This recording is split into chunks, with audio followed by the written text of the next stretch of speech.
السلام علیکم ورحمۃ اللہ وبرکاتہ۔ اگر کوئی نبی اکرم صلی اللہ علیہ وسلم کی طرف سے قربانی کرنا چاہے تو قربانی کرنا صحیح ہے۔ نبی صلی اللہ علیہ وسلم کی طرف سے قربانی کرنا کیسا ہے؟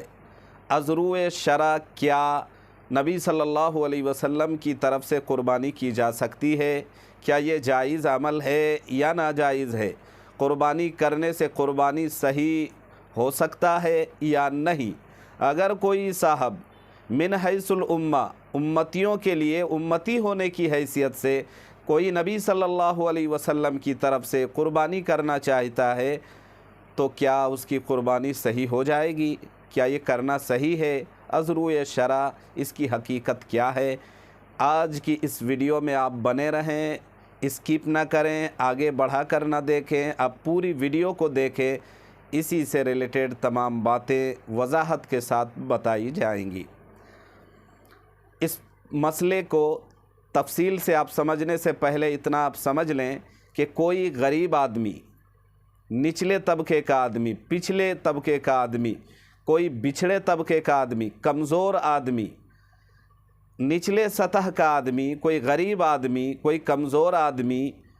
جو معاشی اور معاشیت کے اعتبار سے بندہ کمزور ہے، وہ اگر کسی بڑے آدمی کو، کسی مالدار کو،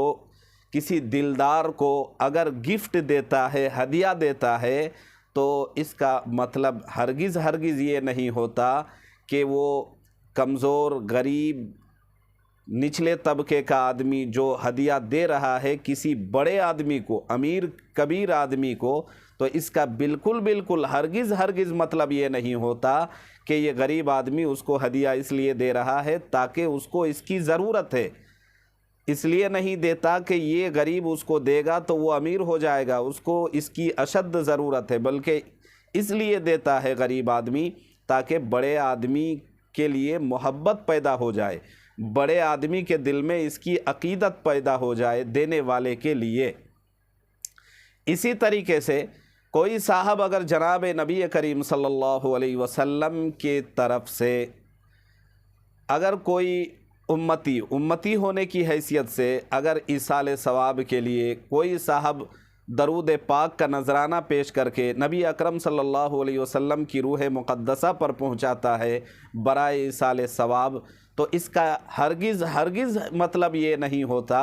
کہ نبی صلی اللہ علیہ وسلم کو اپنے امتی کے اس عمل کی انتہائی اور شدید ضرورت ہے، بلکہ اس کا مطلب یہ ہے کہ نبی علیہ الصلاۃ والسلام پر ایصال ثواب کی نیت سے کوئی اگر درود پڑھتا ہے، قرآن پاک کی تلاوت کر کے، ذکر و اذکار کر کے اگر ثواب ایصال کرنا چاہتا ہے، کرتا ہے، تو مطلب یہ ہے کہ منعم حقیقی جو اتنے بڑے پیارے نبی صلی اللہ علیہ وسلم کے اپنے امتیوں پر اتنے جو احسان ہے،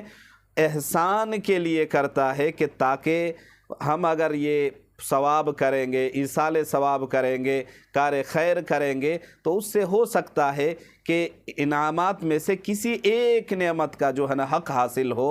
اسی لیے بندہ امتی اپنے نبی کے حق میں ایصال ثواب کرتا ہے۔ اب آپ مسئلے کو سمجھیں کہ اگر کوئی صاحب نبی صلی اللہ علیہ وسلم کی طرف سے قربانی کرنا چاہتا ہے تو سب سے پہلے تو یہ سمجھ لیں کہ بندہ اگر صاحب نصاب ہے تو پہلے اس پر اپنے نام سے قربانی کرنا ضروری ہے۔ یاد رہے کہ شریعت کی طرف سے از روئے شرع، شریعت کی طرف سے کسی بھی امتی پر نبی صلی اللہ علیہ وسلم کی طرف سے قربانی کرنا شرعاً واجب اور ضروری نہیں ہے، لیکن اگر کوئی کرتا ہے نبی علیہ الصلاۃ والسلام کی طرف سے، مثلا حدیث پاک میں تذکرہ ملتا ہے کہ حضرت علی رضی اللہ تعالیٰ عنہ ہمیشہ 2 مینڈھے لاتے تھے، دمبا، اور ایک اپنی طرف سے قربان کرتے تھے اور دوسرے کی قربانی نبی صلی اللہ علیہ وسلم کے نام سے کرتے تھے۔ تو اسی طریقے سے کوئی امتی اگر بقرعید کے موقع پر 2 جانور لیتا ہے، ایک جانور جو اس پر واجب ہے خود اپنی طرف سے کرتا ہے اور دوسرے جانور کی قربانی نبی صلی اللہ علیہ وسلم کی طرف سے کرتا ہے، تو یہ بڑا اچھا اور بہت فضیلت والا عمل ہے۔ کرنے سے بڑا فائدہ ہوگا، بڑا اجر و ثواب کا وہ بندہ مستحق ہوگا، کرنا چاہیے، بہت اچھا عمل ہے، اس کو فروغ دینا چاہیے، لیکن یاد رہے کہ یہ شرعاً یہ ضروری نہیں ہے۔ اگر کر رہا ہے تو بہت اچھا عمل ہے، یعنی ضروری نہیں ہے کہ اگر کوئی نہیں کر رہا ہے، کوئی غریب ہے تو نہیں کرے گا تو اس کی پکڑ ہے، ایسی بات نہیں۔ لیکن امتی ہونے کی حیثیت سے کوئی اپنے نبی علیہ الصلاۃ والسلام کی طرف سے ان کے لیے جو ہے نا اگر کوئی قربانی کرتا ہے ان کی طرف سے، تو یہ بہت اچھا عمل ہے۔ اللہ تعالی ہم سب کو سمجھنے کی توفیق دے۔